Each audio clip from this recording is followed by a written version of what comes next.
I got 10 years to fill a stadium, but only 2 minutes to fill your cranium. Humble the poet, signing in. I got a new beard brush, mainly because I was jacking my dad, and he's like, here, take this one, stop using mine. When you have a turban and a beard, life got very interesting after 9/11. Let's talk about all the times they called me Osama. I'm not talking about the YouTube comments where all the kids are hiding behind their keyboard. I'm talking about the times they said it to my face. The first time ever was from a brown dude who kept screaming it at me simply because I was sitting in a group of friends that included his ex-girlfriend.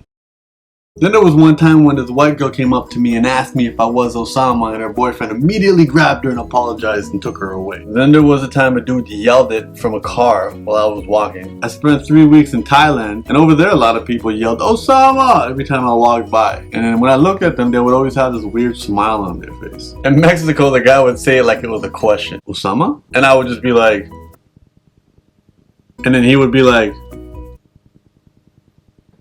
and continue trying to sell me something. Peru was very interesting. As I walked by, I could hear a lot of the adults saying Osama underneath their breath. Back in the days when I had these encounters, I would either get confrontational, give a dirty look, or just simply ignore it. But not in Peru. In Peru, I decided to switch things up. I would stop, walk up to the person with my goofy award-winning smile, and shake their hand. That definitely caught them off guard. Meanwhile in Peru, the kids would freak out when they saw me and scream, Rasta!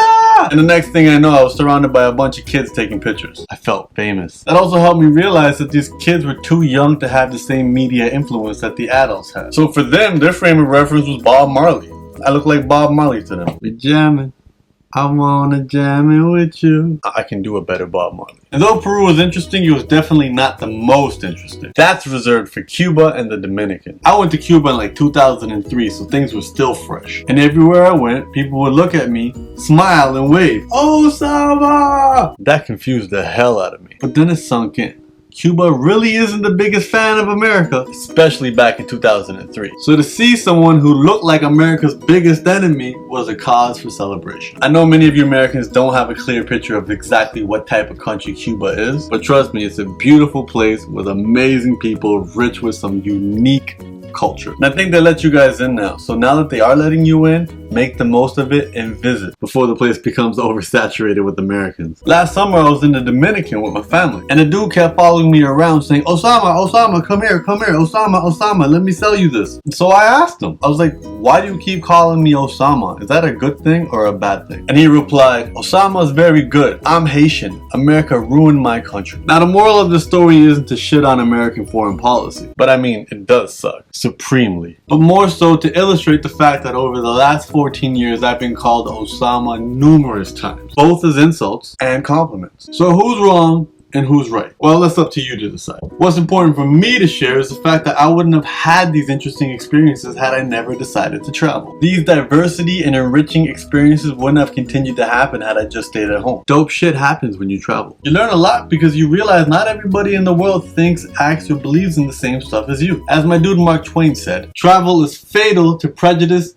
bigotry, and narrow-mindedness. And many of our people need it sorely on these accounts. Broad, wholesome, and charitable views of men and things cannot be acquired by vegetating in one little corner of the earth for all of one's lifetime. What my homie Twain is trying to say is that travel will open your mind. And trust me, an open mind is a wonderful thing to have. It will not only benefit you, it will benefit all those around you. Traveling is hands down the best type of education you can receive on this planet. But humble, I don't have the money to travel. That's a valid concern, my handsome friend, but everybody has money to travel. But I don't. Again, my handsome friend, the first thing you're gonna have to do is stop spending your money on pointless shit. You don't need thousands and millions and billions of dollars to travel. You can simply buy a $3 bus ticket and take a trip to the other side of your city, or anywhere else that is outside your comfort zone. You can also take a free trip into a vast brand new universe simply by introducing yourself to somebody new. Because everybody is a universe within themselves, and getting to know them is a great adventure and exploration. Meeting new people exposes me to a whole new world of experiences and perceptions and opinions. But how many of us are willing to do that? I'm happy to say that most of these negative Osama encounters came from older folks. That gives me hope for the young ones who just see a cute smile and a sexy beard.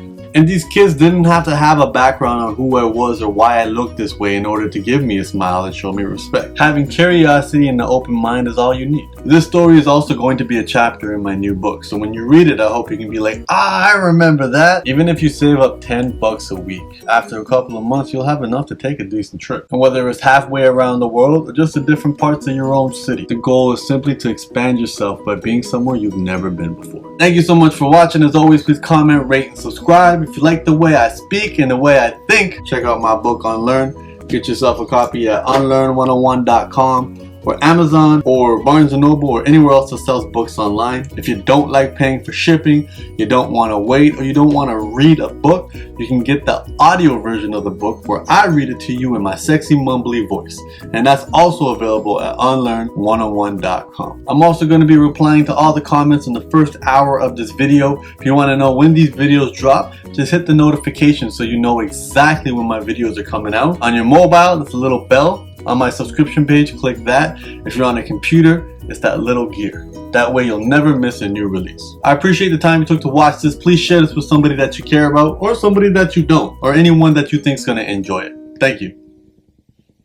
To me, marriage is like a VCR. That shit made sense once upon a time, but not so much anymore. Please note I'm not dissing long, meaningful, monogamous relationships. Those are cute. I'm talking about the act of getting the government involved into your relationship by signing licenses, having big ceremonies, and all that jazz. The point of this video isn't to talk you out of getting married, but instead to help people who already weren't excited about the idea, but figured they had to do it because it's the thing to do.